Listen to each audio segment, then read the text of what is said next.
देखिए सवाल आपसे करा कि कंपाउंड इंटरेस्ट क्या होगा। एक सम ऑफ मनी है मेरे पास 1,12,500, एक सही 1/3 वर्ष के लिए rate of interest 24% per annum दिया है। इंटरेस्ट हमने 8 मंथली कंपाउंडिंग करी है।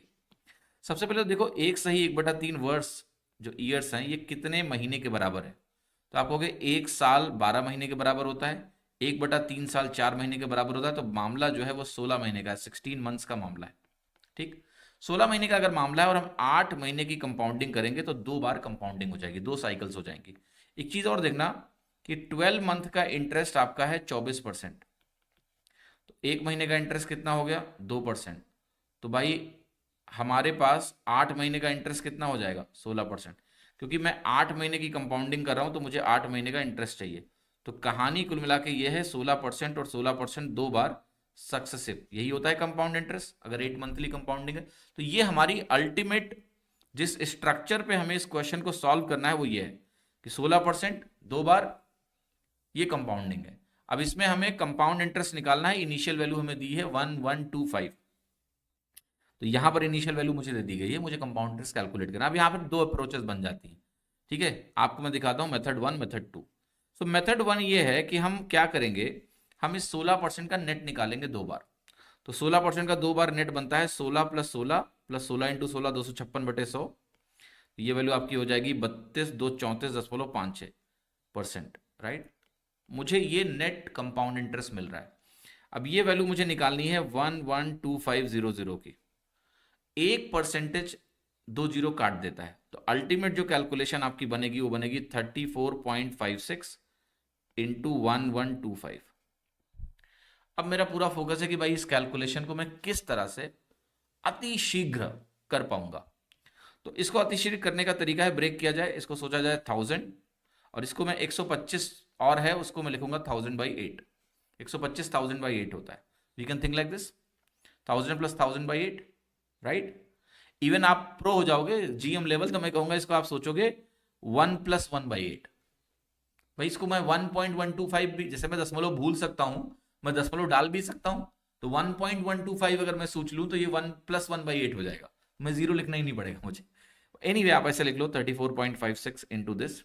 अब 34.56 इंटू 1000 अगर आप करोगे तो ये वैल्यू हो गई 34560 प्लस 1000 गुना मुझे पता चल गया तो उसी का 1/8 करना है।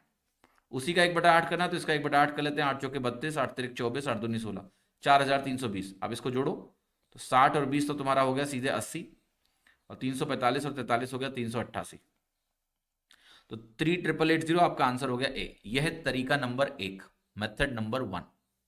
अब हम मेथड नंबर 2 पे भी जा सकते हैं, और वो मेथड नंबर 2 क्या होगा मैं वो भी समझा देता हूं आपको।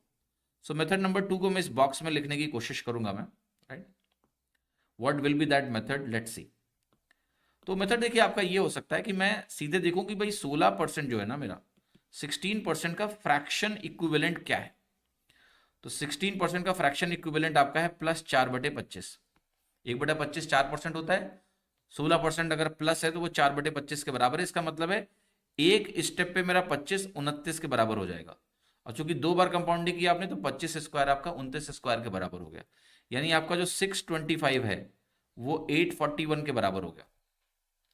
ठीक, अब यहां पर जो कंपाउंड इंटरेस्ट है वो इन दोनों के डिफरेंस से मिला मुझे, तो ये मिलेगा आपको 216। तो 216 आपका कंपाउंड इंटरेस्ट हो गया। Compound interest is 216। अब ये जो 625 है इसकी वैल्यू मुझे दी है 112500, और मुझे 216 यूनिट्स की वैल्यू चाहिए। तो पहले तो हम डिवीजन परफॉर्म करेंगे, और डिवीजन परफॉर्म करेंगे ऐसे कि हम कहेंगे ये 625 यूनिट अगर इसके बराबर है तो एक यूनिट किसके बराबर है। तो आप कहोगे 625 को पहले 25 से काटते हैं तो ये बनेगा 25, और ये बनेगा 25 चौके 100, 25 पंचे 120, 4500 आ गया।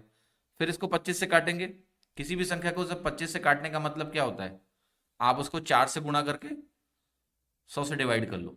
बाई 25 का मतलब क्या होगा, डिवाइडेड बाई 25 का मतलब हमेशा क्या हो गया, राइट, यहां लिखो 100 और यहां लिखो 4, संख्या को 4 से गुणा कर लो और 100 से डिवाइड कर लो। तो इस तरह से 4500 को अगर 100 से डिवाइड करेंगे 2 जीरो कट जाएगा, 4 से गुणा करेंगे 180 मिल जाएगा। तो जो ये फाइनल डिवीजन है मुझे मिल गया 180। 1 यूनिट अगर 180 हो गया तो मेरा जो आंसर बनेगा वो बनेगा 216 इंटू 180। अब 18 का पहाड़ा सभी को आता है, 18 छक्के 108, 18 के नम 18 10 28, 18 2 9 26, 36 और 2 38, सेम आंसर आपको मिल जाएगा इस तरीके से। तो 2 मेथड मैंने बता दिए, मेथड 1, मेथड 2। आप मुझे बताना क्वेश्चन नंबर 7 में, आप मुझे बताना कि इस क्वेश्चन में आपको कौन सा मेथड ज़्यादा अच्छा लगा, मेथड 1 M1 या M2। ठीक है, दोनों तरीके मैंने आपको बताए। प्लस यहाँ पर देखो एक इंटरेस्टिंग मैंने आपको आर्ट ऑफ कैलकुलेशन सिखाई है, इसका आपको ध्यान रखना है। ठीक है, कैसे मैंने इसको 1000 + 1000/8 लिख के कैलकुलेशन करी है।